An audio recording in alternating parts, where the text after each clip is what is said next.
Hi, my name is Pat, and my friends call me Patio. I am your host on Whiskey Wishes and Bourbon Dishes.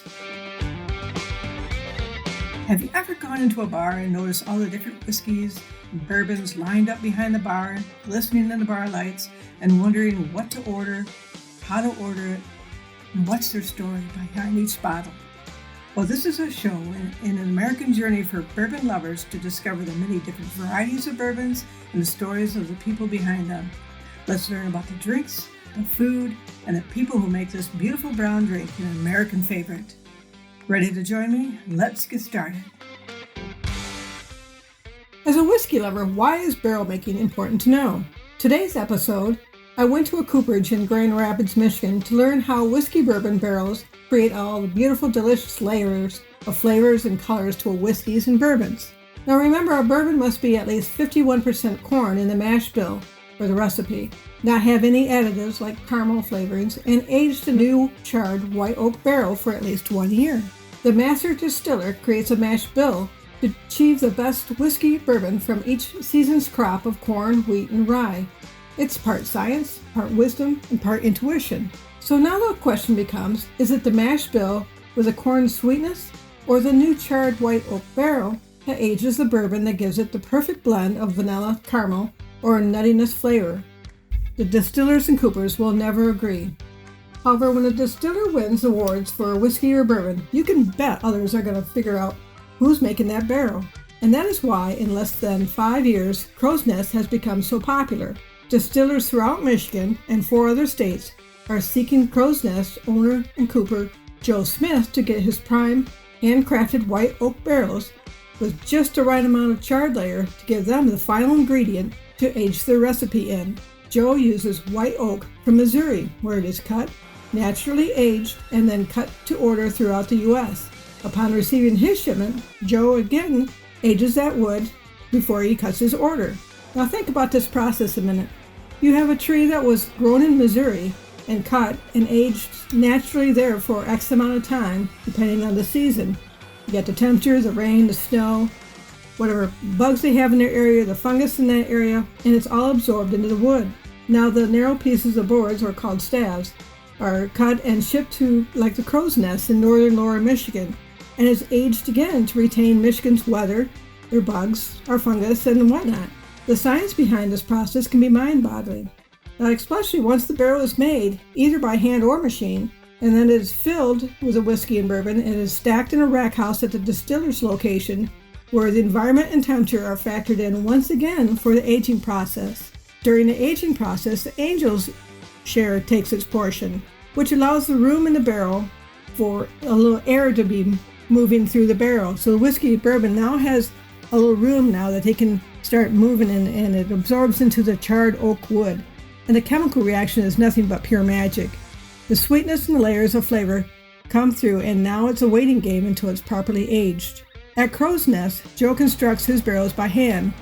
Depending on the size, each stab is cut to precision to have correct angle to fit the edges of the barrel together tightly without adhesives, nails, or screws. He then places the stabs in a holder with one ring at the bottom until it forms the barrel. He hammers on the other 2 rings on the outside and uses a fastener to hold the other end in place. The barrel is now ready for fire. Joe places the barrel over a small fire to heat the barrel so it can be bent into shape. The barrel is not charred at this point, it is just warmed, sprayed with water, warmed again until dry. It takes about 15 minutes for this step, and he checks it frequently with his hand to know exactly when he thinks it's ready. Once the barrel is heated, the right temperature, Joe has 5 minutes to get it bent into shape of the barrel. The barrel shaper he designed himself and applies over 600 pounds of pressure. Push the stabs together airtight. He can now add the last 2 rings to secure it. Now the barrel is all ready to char. Joe uses the sawdust from his shop to create a fire inside the barrel. It only takes a few minutes and a hot fire to char the barrel, and Joe knows the exact amount needed for each of his customers. Now the amount of char will determine how much color and flavor will add to the bourbon. The lid, or the head, to each end of the barrel is cut precisely and is also charred to fit each barrel so that there's no leakage. It was a snowing and chilly 32 degrees, and Joe graciously demonstrated each step. the equipment he designed to create his barrels, and the barn he houses his business in. Let's listen in to the rest of the story. I want to welcome you and thank you, Joe, for having me up here in Grand Rapids today to check out your Croze Nest and see the barrels we made. It was really amazing. Yeah, you're very welcome. Thanks for introducing yourself and coming out to visit. Great. Do you want to just, because we went through so much information, let's kind of just recap of how the barrels went together and a little bit of the process of why it has to go together in this manner so it affects the aging of the product that's in there. And so what we did today was you saw me joining some boards and then putting a barrel together and bending it over an open fire rather than using steam or water. The idea behind the fire, much like steam and water, is you're using heat to soften the grain of the wood so it can bend into shape. And then from there, you saw the charring process, and specifically for bourbon and a couple other types of whiskeys and styles of whiskey, it has to be in a brand new American white oak charred barrel. And when the tree comes down, it can turn into a barrel anywhere from some places start the process at 60 days of age, and some places go 5 years of age. And by age, it's how long the stave blanks have sat out in the stave yard. okay. So they're completely open air seasoned. So they go through multiple cycles depending on the seasonality of where it's aged. So my wood, for instance, is aged in Missouri along the Mississippi River Valley, about 70 miles south of St. Louis. Wow. And then from there, once it's of age and ready to go, it gets shipped up here and it shows up, and it's anywhere from 22 inches long to 40 inches long and about 1.25 inches thick. And I machine it and work it until it's just under 1 inch thick when it finally goes into the barrel or the barrel heads, which are the two ends of the barrel. It was just amazing how it all, from the point where you get the wood and then the process you have to take to get it ready, Mm-hmm. and then to pound it into shape there. Yeah. And you've really, the genius part about it is you've taken equipment that, isn't just exactly made for barrel making. You've come up with other ways of doing it so that you can get the same results. Yes. And so that was great of how you've produced all that in basically 5 years that you've been in business. Yeah. Yep. This year will be 5 years that Croze Nest has existed, and April 3rd of this year will be 4 years since the first barrels were delivered.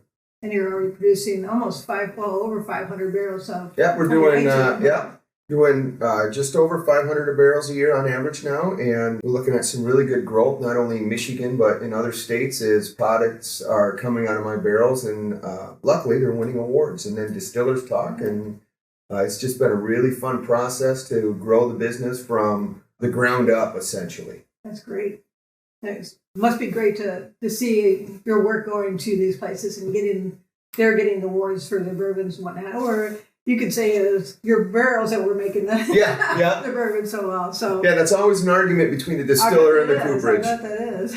But in order to win awards, those distillers do a phenomenal job with the right ingredients and the right recipes and putting it all together. And luckily, I get to be part of that key ingredient side. You can't have bourbon without the barrel, and it's really fun to watch those new distillers I've worked with go from the planning stage to the conversation stage to now they're distributing and they're winning awards and they're growing throughout the region. That's cool. And you're not only just working with Michigan distillers, but you've also branched out to other states. Yeah, there's a few other distillers in other states that have ordered barrels or are in the planning stage. And as soon as they're ready to go on barrels, we'll be shipping to Wisconsin, Florida. We do ship to Pennsylvania right now. And then hopefully this year, there's a couple new startups as far as Montana that have shown interest in what I'm doing. And they like the idea behind the handcrafted barrels. And you use mostly just the white oak barrels. That's primarily your only focus right now on those type of barrels. So for whiskey and bourbon making, because other types of barrels are used for beer and wine. Yes. And then that's wine. They use American white oak and they use French oak. Okay. And in fact, there are some rare woods out of Brazil that are starting to be used. And the interesting thing with French oak, with American white oak, is it's one of the few woods that can be watertight without having to use adhesive. So the only thing that keeps the liquid inside the barrel are the pressure from the steel ring. Yeah, it was amazing how that just stuck it right in Yep. and got it so tight and smooth all the way around there. That was amazing to watch. That was really cool. And you designed that framework for how that all compresses together. Yep, designed out the framework and had a fabricator make sure the engineering was correct on it and build it for me, and it really works nice. Yeah, that's cool. Can you tell my viewers a little bit more about the charring on the inside of the barrel, because it does affect how, as whiskey or bourbon is aging, and how it affects the flavors and adds more flavors to it? The charring process is twofold.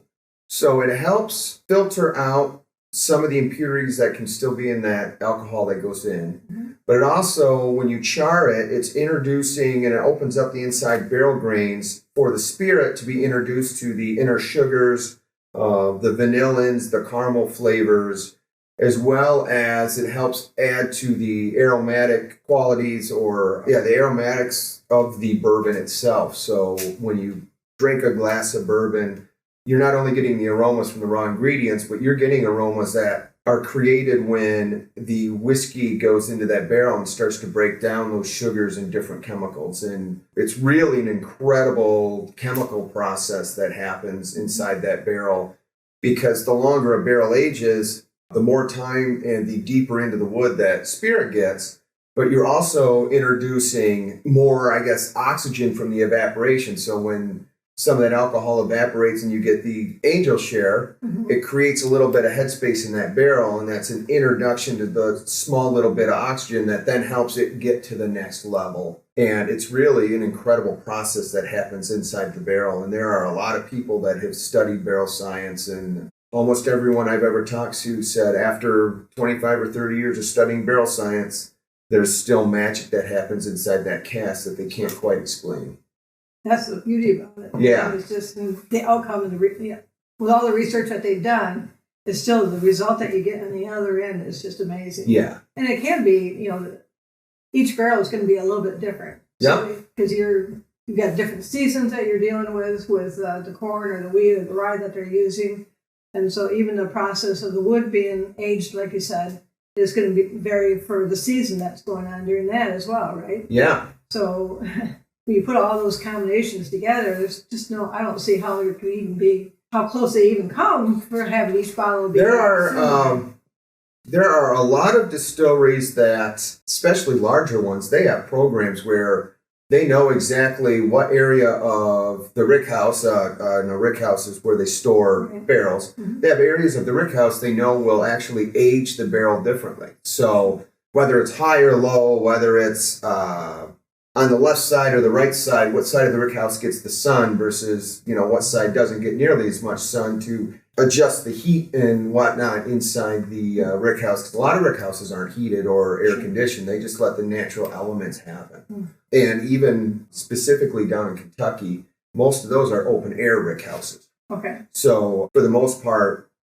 they are basically, they put a roof above a bunch of racking, and they've got obviously security around it, but it's mostly open air. And, even the regions it's aged, even here in Michigan, you can get different weather patterns in the northern part of Michigan and the southern part of Michigan. And, when you think, boy, I could store my barrel 3 hours difference in time and it could be a completely different product, even if it's the same batch of barrels, it's the same batch of wood those barrels were made out of, it's the same crop. It's very interesting how much can change in that product based on where it's aged, how it's aged. Like you said, how was the growing season for the grain? What were the 2 or 3 seasons that the wood was aged over? Like, was it more mild? Was it more wet? Was it more dry? And it's incredible that a lot of these distillers have really nailed down how to blend their barrels correctly, so you get a really similar product every time. And in the same note, how a lot of craft distillers take pride in, hey, this is batch 3, and it's way different than batch 2, and here are the reasons why. And how, as consumers, you can get a lot of variety from one distiller just based on when they distilled the spirit, when it got put into the barrel, how that barrel was built, where it was stored, and they take pride in having the different batches and the different profiles out of their product. And then, of course, you had the different size barrels. You got the 5-gallon barrel, and then you got the 15 one. Yeah, so we do, this one here's a 15, and we do 5-gallon, 10-gallon, 15-gallon, 30-gallon, and then the 53s, which are standard bourbon barrel you'd see in a big distillery. Or even a lot of craft distillers buy 53s. And the choice of the small barrel really comes down to time in the barrel. So the smaller the barrel, the less time it has to age to come to the preferred flavor of the distiller. Sure, and it can overage. On smaller barrels, it's easier to overage it. You have a really limited amount of time because of the ratio of liquid to surface area of the wood in the smaller, versus the larger barrels can be more forgiving on time. Okay. But those smaller barrels, there are a lot of distillers that I work with that use smaller barrels, and they're really coming out with amazing product. That's cool. And that really is the skill of the distiller and the distilling team to know when that product is ready and when they're happy with it, and be able to say, hey, let's not rush it, but let's not think it needs to sit for 2 years in a small barrel either. Yeah. Really shows what the skill of specifically the smaller craft distillers and what their skill is and how well they can figure all that out. And that's not really on the label either, because small batch is different than being in a small barrel. Right. So kind of unfortunate that they don't give you a little more detail on the label of, hey, this is how this was done. Well, interestingly, some do that. And some don't, and sometimes as consumers, people will look at it and go, well, I don't want to drink a product because it wasn't aged in a 53-gallon barrel for 5 years or 8 years, when in reality, there are a number of bourbons I've had that I think taste just as good as a 4 or 8 year bourbon that have been in a 5-gallon barrel for 4 to 6 months. And that also is really interesting because now you've got the subjectivity of what does good bourbon taste like.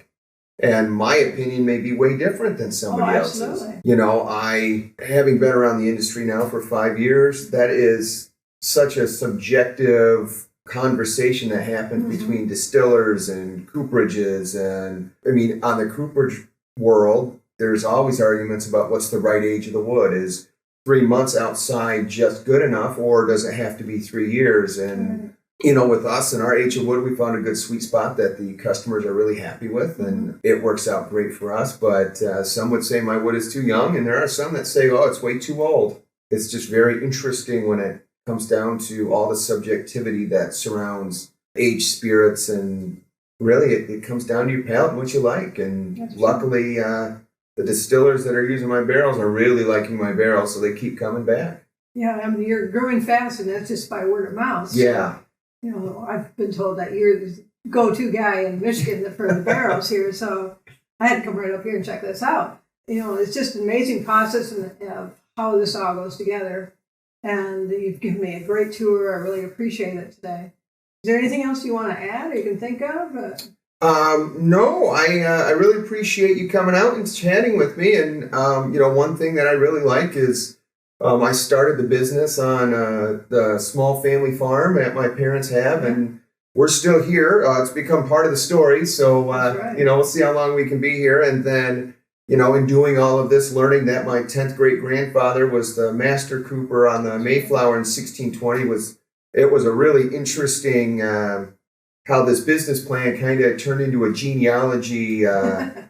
Research project, and so I tell people it took 10 generations, but I picked the hammer back up and kept going. That's so cool. I wonder if there's any old pictures back there of, maybe you could someday find. Oh, I don't know. That would be amazing. That would be absolutely amazing. But it's fun to have that genealogy as part of the story of somehow I just discovered this and fell in love with it, and it was through doing this that I learned that it was in my blood. So it's just kind of odd that it came together that way. I think it's just the way it was supposed to be. Yeah.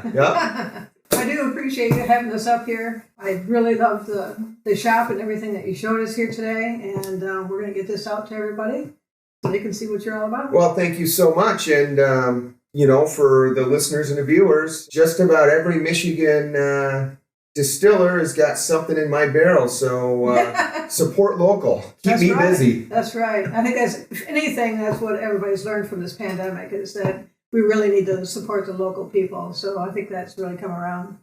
So we're going to have more on this on Whiskey Wishes and BourbonDishes.com. And I will also have a link to his website as well for the Croze Nest and .com. And so check us out. Thanks a lot. Thank you, and thank you for watching. All right. I'd say cheers, but we don't have anything here.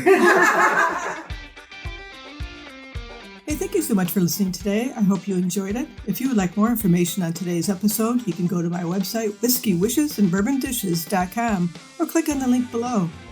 Subscribe now for the next episode. I have a great lineup of interviews with distillery owners, some fabulous chefs, and some bartenders who are willing to share their secrets to some great bourbon cocktails. See you next time on Whiskey Wishes and Bourbon Dishes. Cheers!